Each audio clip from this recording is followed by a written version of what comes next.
Posible na ang 6'8 free agent na si Joseph Taha ay maglaro para dito sa Barangay Ginebra.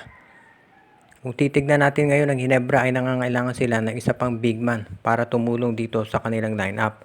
Ang center ng Ginebra ngayon ay itong si Isaac Go at si Japet Aguilar, at sa power forward si Ben Adamos at Jamie Malonzo.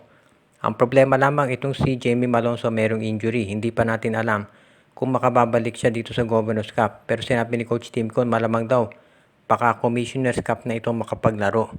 Siyempre, dito sa Commissioner's Cup, kung unlimited height yung import, hindi masyadong iindahin yung pagkawala ng isang big man, maski na dito sa Governor's Cup dahil nandiyan si Brownlee. Pero pagdating na Philippine Cup, dyan mo makikita ang value ng pagkuha sa isang free agent na katulad ni Joseph Taha. Ang height ni Taha ay 6'8", so ibig sabihin, magiging magandang backup siya para dito kay Isaac Go.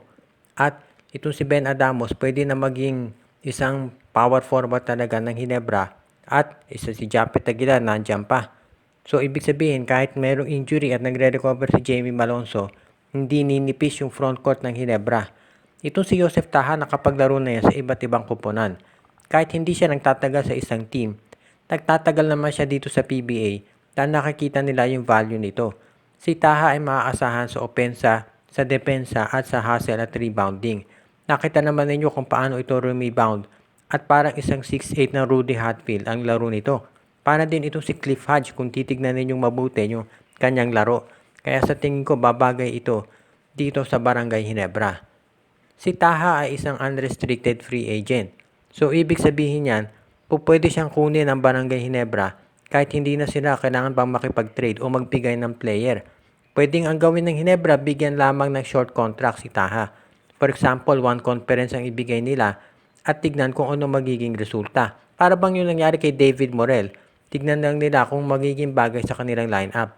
Sa tingin ko, babagay itong si Taha dito sa Ginebra, at kapag binigyan nila ng kontrata yan, makikita nila yung value. Siyempre, iba na yung meron kang 6'8 na center na makatutulong sa lineup mo.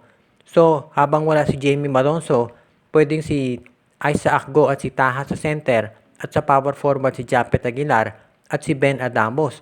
So, ang laki ng front court ng Barangay Ginebra kapag nagkataon. At syempre, magiging bentahin nila yan kontra dito sa ibang team sa PBA. Kaya sa tingin ko, magiging okay itong si Joseph Taha, at madali yan makapag-blend dito sa Barangay Ginebra dahil naglaro na siya dyan dati. Pero iba pang sistema yon at iba pa coach. Kaya sa tingin ko, magiging pwede itong unrestricted free agent na si Joseph Taha dito sa Barangay Ginebra, at maganda ang may itulong niya sa lineup na yan.